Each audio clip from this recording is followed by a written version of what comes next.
오늘은 예레미야서 21장입니다. 예레미야서 21장은 여기 이렇게 말씀했죠. 여호와께로부터 예레미야에게 말씀이 아니라 시드기야 왕이 말기야의 아들 바스훌과 제사장 마아세야의 아들 스바냐를 예레미야에게 보내니라 그랬죠. 바벨론의 느부갓네살 왕이 우리를 치니 청컨대 너는 우리를 위하여 여호와께 간구하라. 여호와께서 혹시 그의 모든 기적으로 우리를 도와 행하시면 그가 우리를 떠나리라 하니라. 자, 시드기야 왕 때에 바벨론이 공격해 들어옵니다. 그 전에 요시야 왕이 때에도 바벨론이 쳐들어왔었습니다. 요시야 왕은 참 죽고 그의 아들 여호아하스가 왕이 됐었죠. 근데 그의 아들 여호아하스 때에 저 북방에서 애굽의 군사하고 바벨론 군사가 충돌을 일으켜요. 싸워요. 근데 거기서 애굽이 패망을 하고 그리고 애굽으로 다시 내려오게 되는데 1차 전투였었어요. 근데 그때 이제 요아스가 애굽의 군사가 바벨론과 전쟁하기 위해서 올라가게 되는데 올라갈 때에 요아스가 나가서 막았죠. 막는 바람에 이 전투에서 요아스가 죽게 됩니다. 정말 하나님 앞에서 의롭게 행했던 요아스 왕이 죽자 그가 그의 죽으면 죽으니까 여호아하스를 왕에 세웠어요. 근데 애굽의 군사가 올라가서 바벨론과 전쟁을 했는데 그날 그때 제대로 전투를 이루지 못하고 3개월 만에 다시 내려오게 됩니다. 내려오다가 화가 났어요. 왜냐하면 요아스가 자기를 막았기 때문에 바벨론과의 전투에서 큰 승리를 못했기 때문에 화가 나서 예루살렘에 돌아와서 여호아하스를 잡아가고 그리고 그 대신 여호야김을 갖다가 여호아김을 왕으로 세우고 이름을 여호야김이라고 이름을 바꿔버렸죠. 그러다가 그 후에 다시 애굽 군사가 바벨론으로 또 올라가가지고 저 북방 아수르와 함께 연합을 해서 바벨론과 전쟁을 또 하게 됩니다. 전쟁은 여기서 패해요. 패해가지고 그래서 애굽이 후퇴를 하게 됩니다. 그때 바벨론 왕이 예루살렘으로 내려와서 그래서 그 당시에 이제 여호야김을 갖다가 그 전투에서 죽게 되고 그리고 그 애굽의 바벨론 군사가 애굽으로 내려가게 되죠. 그때 이제 여호야김 왕 대신에 여호야긴이 왕이 되어져요. 여호야긴이 왕이 됐는데 남방으로 내려갔던 아수르 군사들이 바벨론 군사들이 애굽과의 전투에서 승리하고 다시 올라오면서 예루살렘을 공격을 하게 됩니다. 그때 여호야긴은 나이가 18세밖에 되지 않았고 왕이 된 지 3개월밖에 되지 않았죠. 그때 그들은 다 나가서 바벨론 왕한테 항복을 하게 됩니다. 항복을 하게 해서 그래서 여호야긴은 바벨론이 잡아가서 바벨론 땅으로 데려갔고 그 대신 왕이 된 게 이제 시드기야입니다. 이게 시드기야 왕은 바벨론에 의해서 왕이 됐으니까 왕이 돼서 바벨론을 잘 섬겨야 되는데 한 3년 동안 잘 섬기다가 나중에 또 배반을 해가지고 시드기야의 주변에 있는 뭐 암몬 자손 두로 또 그 다음에 모압, 에돔 그리고 애굽 이 사람들과 연합을 해가지고 바벨론을 치려고 하는 바벨론을 방어하기 위한 남방에 있는 모든 나라들과 연합을 해가지고 바벨론을 배반을 하게 됩니다. 그러니까 이에 이제 바벨론 왕 느부갓네살이 화가 나서 다시 예루살렘으로 공격하게 오게 되는 그때가 바로 이제 그래서 예루살렘 그 주변의 나라를 땅을 갖다 점령하고 그때의 모든 주변의 나라들을 전부 다 점령을 해버리고 말지요. 그리고 예루살렘에 들어와서 공격을 하게 될 때에 이 소식이 지금 들려오는 거예요. 그래서 바벨론 왕이 지금 쳐들어오니까 이 시드기야 왕이 지금 다급해져 가지고 예레미야한테 가서 사람을 보냈어요. 사람을 보내가지고 우리를 위해서 기도해 달라. 그러면 하나님이 기적으로 우리를 도와서 그들이 우리를 떠나게 될 것이 아니냐, 이런 얘기를 합니다. 이것이 바로 히스기야 왕 때에 이사야가 기도를 했기 때문에 아수르 군사가 아람 군대, 또 아람 군대가 전부 다 멸망을 당하고 아수르가 아람 군대가 망하는 그런 사건이 있었잖아요. 이런 일들이 있으니까 또다시 그 역사가 일어날 것을 기대하게 되는 거예요. 그렇게 해달라 하고 지금 이 에레미야에게 사람을 보내가지고 우리를 위해 기도해달라. 그러면 그의 모든 기적으로 우리를 도와서 행하시면 그가 우리를 떠날 것이다 라고 얘기를 하게 되죠. 자, 이 말을 들은 에레미야는 시드기야에 가서 이렇게 얘기를 해라. 그러면서 이제 바벨론과의 싸움에 대한 문제에 대해서 이런 얘기를 하게 됩니다. 자, 4절에 가서 보면 이스라엘의 하나님 여호와께서 이와 같이 말씀하시되 보라, 너희가 성 밖에서 바벨론의 왕과 또 너희를 애워싼 갈대인과 싸우는데 쓰는 너희의 손에 무기를 내가 뒤로 돌릴 것이요 그것들을 이 성 가운데 모아들이리라. 내가 든 손과 강한 팔 곧 진노와 분노와 대노로 친히 너희를 칠 것이며. 자, 여기서 보니까 자, 군대가 들어오는데 위에서 기도해 달라니까 하나님께서 바벨론의 군사들이 들어올 때 너희는 여기 갈대인과 싸우는 데 쓰는 너의 손의 무기를 내가 뒤로 돌릴 것이요. 이 말은 뭐예요? 쓰지 못하게 된다는 거예요. 바벨론과의 싸우면 많은 무기들이 필요한데 그 무기들이 아무 소용이 없다는 것이죠. 뒤로 돌린다는 거예요. 예. 그래서 다 소용없고 내가 든 손과 강한 팔 곧 진노와 분노와 대노로 친히 너희를 칠 것이다.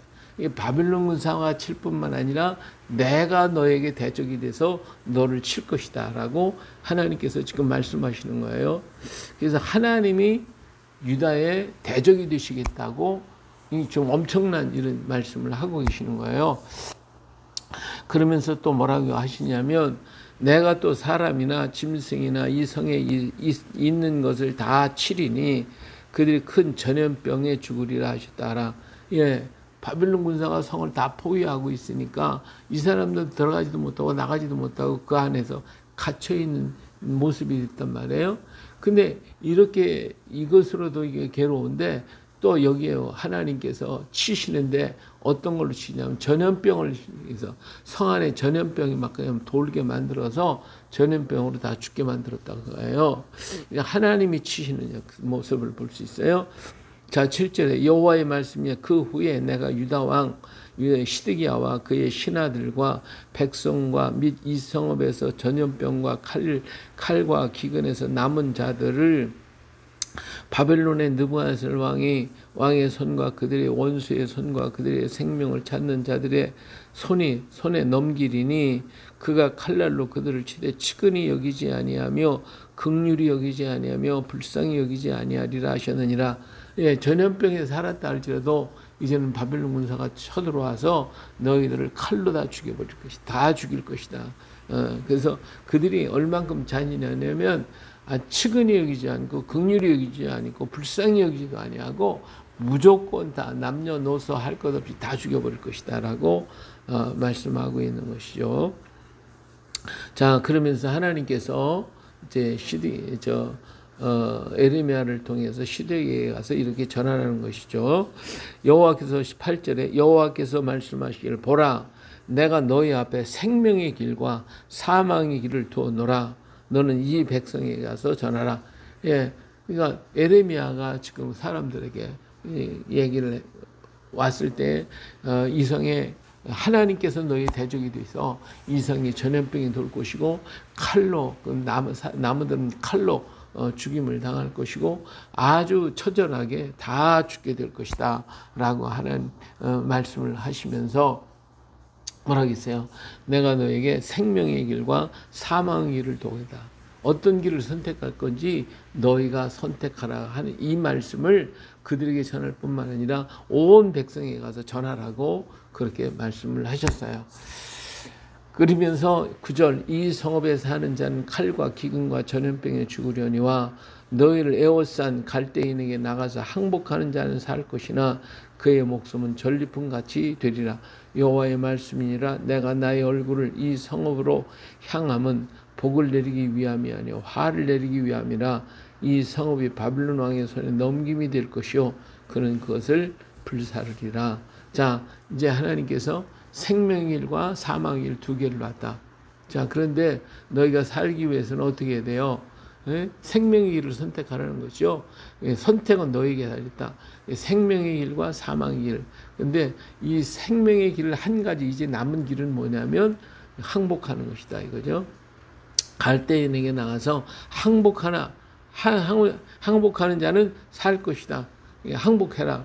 그러나 그를 살았다 할지라도 그의 목숨은 전리품같이 되리라. 다 바빌론으로 끌려가게 되거나 그래서 그 유대 나라에 이래도 저래도 망할 수 있지만 하나의 생명이 하나의 살 수 있는 길은 항복하는 것밖에 없다. 항복하면 그래도 살게 된다라고 하는 얘기를 하게 된 것입니다.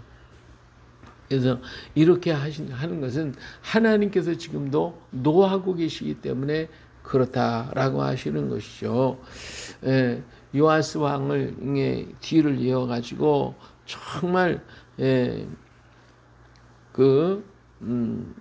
요시야 왕이 하나님 앞에 정말 잘하고 섬겼는데 그래도 하나님께서 요시야 왕을 데려가신 것은 므낫세의 죄가 너무 컸기 때문에 하나님께서 진노하신다는 거예요. 근데 므낫세의 죄가 커서 므낫세 한 사람만 없어지면 되는 것 아니냐고 생각할 거예요. 근데 므낫세가 50년 동안 바알신 아세라신을 섬기고 그리고 골짜기에 가서 흰놈의 골짜기에 가서 막 자식들 갖다 바치고 사람들을 잡아서 이런 이신 제사 드리고 하는 이런 일을 막 50년 동안 했거든요.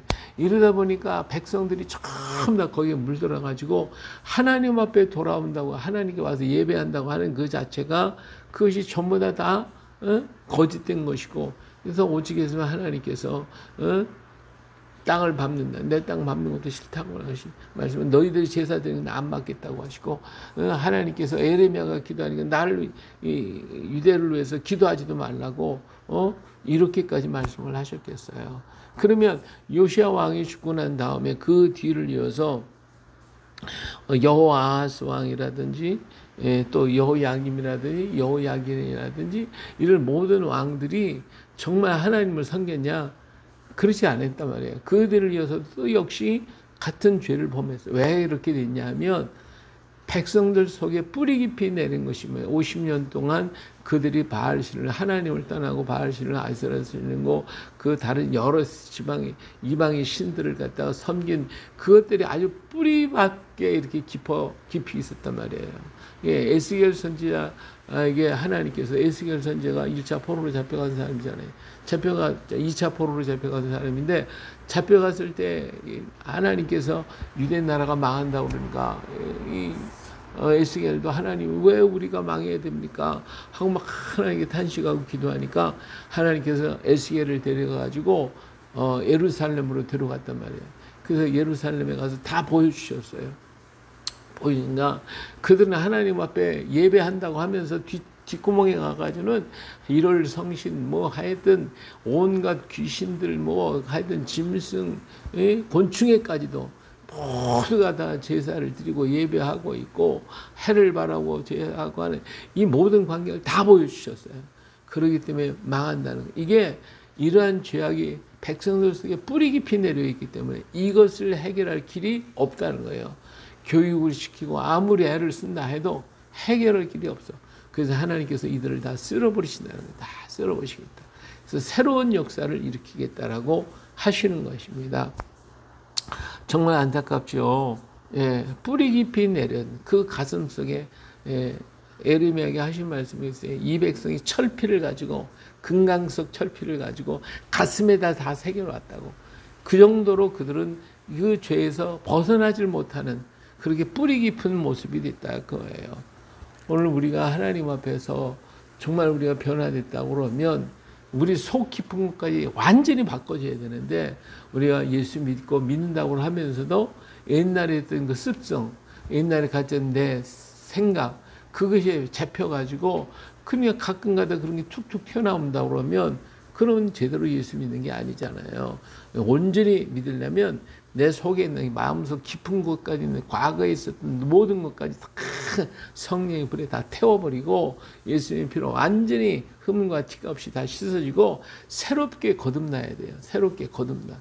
완전히 새로워져야 돼요. 그래야 하나님 앞에서 아름다운 모습으로 설 수가 있거든요. 그래서 생각하고 계획하는 것이 항상 악한 그 모습을 가지고는 안 돼. 오직 성령의 충만함을 통해서 항상 생각하고 계획하는 것이 하나님을 향하여 하나님을 바라고 하나님을 의지하는 그런 믿음으로 완전히 바꿔질 때 진정한 거듭남이 있고 진정한 중생과 성결의 역사가 이루어진다 그 말이에요. 그런데 하나님께서 유다 백성들을 전부 다 돌아보니까 도저히 이렇게 할 길이 없다는 거예요. 그렇기 때문에 하나님께서 이런 재난을 통하여 그들을 쓸어버리고 그리고 그들을 끌고 가가지고 고난을 실컷 당해가지고 그리고 난 다음에 하나님 앞에 돌아오기를 하나님이 원하시는 거예요. 예. 근데 그 일을 바벨론 땅에서 또 행하셨어요. 언제? 바벨론 왕 느부갓네살 왕이 하나님을 모르거든요. 하나님 모르니까 그의 정신을 헷가닥 바꿔놔가지고 소처럼 풀을 뜯어먹고 7년 동안을 그 고생하다가 하나님을 바라보고 알게 될 때 그의 정신이 돌아오게 만들었거든요. 하나님 그렇게 유대 민족을 바꾸시길 원했. 이 재난과 환난을 통해서 오늘도 우리에게 재난당하고 어려움 당할 때에 내가 빨리 바뀌어지면 하나님이 빨리 우리를 회복시켜 주실 것이지만 깨닫지 못하고 어때요? 계속해서 그 고난 속에 있을 수밖에 없게 만들어 주시는 거예요. 우리를 변화시켜 하나님의 자녀요 하나님의 복받은 백성이 되게 하시기를 원하시는 것이 하나님의 뜻이지 무조건 직멸하시기 위한 하나님의 뜻이 아니다 라고 하는 것입니다. 자 11절 유다 왕의 집에 대한 여호와의 말씀을 들으라.